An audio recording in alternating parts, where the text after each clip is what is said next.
Inter మొదటి సంవత్సరం చదువుతున్నటువంటి వంశీ అనుమానాస్పద స్థితిలో బుచ్చేపేట మండలం చిట్టిపాలెం గ్రామంలో ఇంటిలో ఉరివేసుకుని మరణించాడు. ఇక వంశీ మరణానికి కారణమైనటువంటి యాజమాన్యంపై చర్యలు తీసుకోవాలని Anakapalli Narayana college principal chamber వద్ద విద్యార్థులు, విద్యార్థిని సంఘాలు, తల్లిదండ్రులు ఆందోళనకు దిగారు. ఇక వంశీ చావుకు యాజమాన్యం కారణమని ఆరోపిస్తూ ప్రిన్సిపల్ చాంబర్లోకి విద్యార్థులు ప్రవేశించే ప్రయత్నం చేశారు. ఇక దీంతో పోలీసులు అడ్డుకోవడంతో విద్యార్థి సంఘాల నాయకులు తీవ్రంగా ప్రతిఘటించారు. ఇక 2 రోజుల క్రితం అనకాపల్లి నారాయణ కాలేజ్లో జరుగుతున్నటువంటి ఎగ్జామ్స్ లో వంశీ కాపింగ్ చేస్తూ పట్టుబడంతో కాలేజ్ యాజమాన్యం కొట్టి ఎగ్జామ్ హాల్లో నుంచి పంపించారని తల్లిదండ్రులు, విద్యార్థి సంఘాలు ఆరోపిస్తూ ఉన్నారు.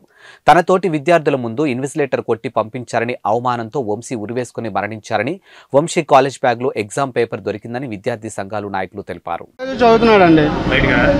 చదువుతున్న స్టూడెంట్ వచ్చేసి 2 రోజుల క్రితం చనిపోయాడు అనుమానాస్పదంగా.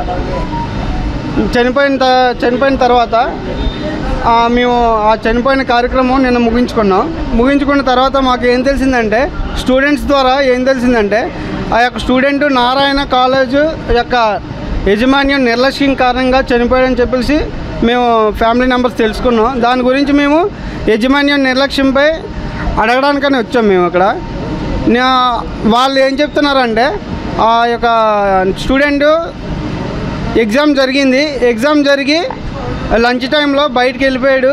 ఆ తర్వాత మాకు ఏం జరిగిందో తెలీదు అన్నట్టుగా చెప్తున్నారు. నేను అడిగింది ఏంటంటే యాజమాన్యానికి, ఓకే స్టూడెంట్ మీ దగ్గర ఎగ్జామ్ రాశాడు కదా, ఆ ఎగ్జామ్ పేపర్ కావాలి. స్టూడెంట్ ఎన్ని గంటలకు వచ్చాడు కాలేజ్కి, ఎన్ని గంటలకి వెళ్ళాడు, ఆ యొక్క రిజిస్టర్ టైం కావాలి, సీసీటీవీ ఫుటేజ్ కావాలని చెప్పేసి నేను యాజమాన్యానికి అడగడం జరిగింది. వాళ్ళు ఇప్పుడు వచ్చి నాకు ఇంకా స్పందించట్లేదు. వెంటనే అది స్పందించే వరకు కూడా నేను మా యొక్క కుటుంబ సభ్యులు కూడా ఇక్కడి నుంచి కాలేజ్ నుంచి బయటికి వెళ్ళే ప్రసక్తి లేదు. మేము నిన్న ఎంక్వైరీ చేసిన దగ్గర నుంచి కానీ, స్టూడెంట్ చనిపోయాడని మాకు ఫోన్ వచ్చిన దగ్గర నుంచి కానీ మేము ఎంక్వైరీ మొదలుపెట్టాం. ఈ ఎంక్వైరీలో మాకు తెలిసిన విషయం ఏంటంటే, చనిపోయిన స్టూడెంట్పై కేసు విచారణ జరపలేదు. ఇప్పుడు వచ్చి పోలీసులు కానీ, అధికారులు కానీ ఎటువంటి స్పందన లేదు. కనీసం పట్టించుకున్నట్టుగా మేనేజ్మెంట్తో కుమ్మక్కైపోయి వ్యవహారం చేస్తున్నారు తప్ప కానీ స్టూడెంట్ చనిపోయాడనే విషయం కూడా ఎక్కడ కూడా పట్టించుకోలేదు.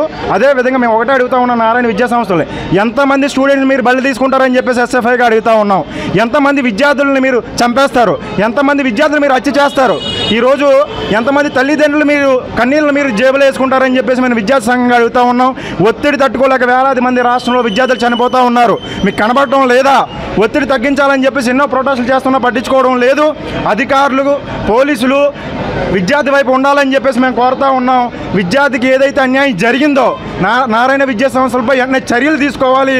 మాటలు కాదు, రిటర్న్గా మాకు అధికారులు స్పందించాలని చెప్పేసి డిమాండ్ చేస్తూ విజ్ఞప్తి చేస్తూ ఉన్నాం.